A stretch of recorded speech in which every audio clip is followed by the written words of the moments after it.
Bon, ben aujourd'hui, ça va pas du tout, hein. Ça va pas parce que j'ai beau faire des efforts, je comprends vraiment, vraiment plus rien à rien, hein.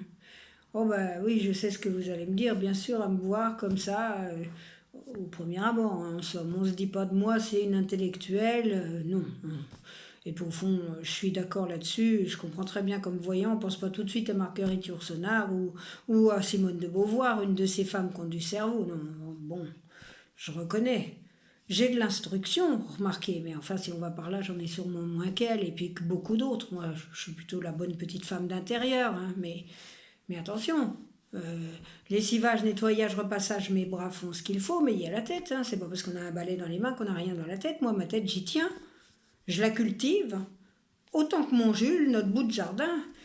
Je dis Jules, c'est pas pour faire affranchi, hein, c'est parce qu'il s'appelle Jules. Donc moi, j'écoute la radio toute la journée, je regarde la télé le midi, le soir. Alors avec France Culture, eh ben, l'écologie, l'éthologie, l'anthropologie, enfin l'environnement, quoi, on en apprend. Et Bunel, la grande librairie là, qui tire les vers du nez à un cardinal aussi bien qu'un spéléologue ou un biolinguiste, ben, on en apprend aussi, hein, parce que ménagère, d'accord, mais il faut pouvoir parler des choses et puis vivre avec son siècle, comme on dit. Et puis aussi, surtout, avoir des idées à soi. Alors aussi bien sur Teilhard et l'oméga de Chardin que sur d'autres, hein, pourquoi pas. Seulement attention, il ne faut pas se laisser ingurgiter n'importe quoi, il faut avoir son esprit critique.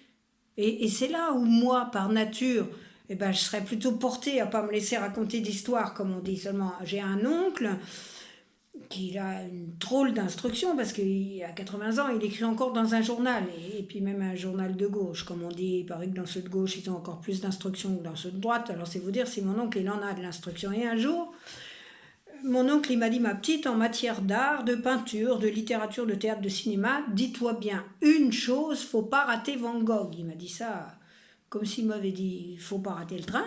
Eh ben c'est ça qu'il voulait dire avec son Van Gogh. Faut pas rater le train. Faut pas rater le train du génie. Faut pas rater le train du Superman. Parce que mon oncle, il m'a expliqué que nos grands-parents, quand ils voyaient les tableaux de Van Gogh, oui, c'était un peintre, hein, ils poussaient des cris. Ils refusaient de les acheter. Ils trouvaient que ça valait rien. Et voilà que Van Gogh, c'était un génie.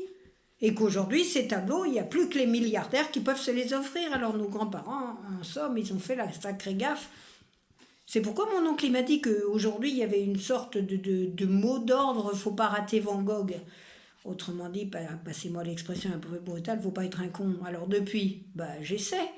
Et quand je vais au théâtre, quand je vais au cinéma, quand je lis un roman, bon, et puis alors, encore plus quand je regarde un tableau, naturellement, je me dis, ma petite, enfin, faut pas rater Van Gogh.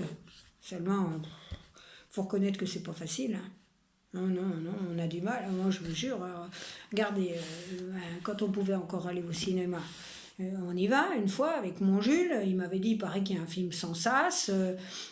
Ça s'appelait Sous les tropiques. Bon, ben, moi, je lui dis, j'aime bien les palmiers, la plage, et puis j'aime bien aussi l'impression de chaleur sur les écrans quand il fait frais dans la salle. Alors, bon, ben, on va voir les tropiques. Oh, mes enfants, ce qu'on a vu, c'est pas croyable. Heureusement que notre petite fille n'était pas avec nous. Sous les tropiques, des filles et des garçons sous les tropiques, ça donne quelque chose, hein. C'est pas croyable. D'abord tous à poil. Mais alors, ce qui s'appelle à poil. Alors moi je me suis dit, on s'est trompé.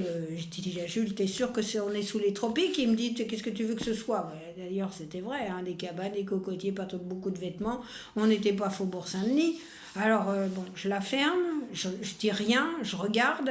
Bon, Jules aussi regardait, et puis pas que d'un œil, vous pouvez me croire. Alors ça se pelote, ça s'embrasse, c'est tout, je peux pas tout vous dire, tout ce il faisait tout ça devant nous sous les tropiques. Je dis à mon Jules, dis donc, c'est dégoûtant, on s'en va, pourquoi? Il me répond, ça te plaît cochon? J'ai dit, c'est artistique, il me répond. J'ai dit, ça y est, lui aussi il veut pas rater Van Gogh. Il me dit, j'ai lu dans un canard que c'est un monument historique, artistique, médaille d'or, seulement... Sur un coup, quand même, un peu fort, je me suis levée, et puis j'ai dit à haute voix, tant pis pour Van Gogh, je regrette. Puis je suis partie. Et Julie m'a suivi, furieux. Une médaille d'or, c'est pour quelque chose quand même, tu comprends rien à l'art, tu parles. Moi, je voyais bien ce qu'il y comprenait, lui. Alors j'ai lancé ce que je pensais. Tu veux pas renter Van Gogh, toi non plus. D'accord? Bah si c'est là qu'il va se nicher, Van Gogh, moi je le dirai long, tant pis si je le rate, j'en mourrai pas. Faut pas rater Van Gogh, d'accord, mais il y a l'esprit critique quand même. Et l'esprit critique, je l'ai. Je suis pas une parigote pour rien. Ah, tenez, je vous en raconte une histoire de Van Gogh. Ah, et puis alors, elle est pas mal non plus celle-là. Ah tiens, c'est Jules qui arrive. Bon, ben je vous la raconterai demain.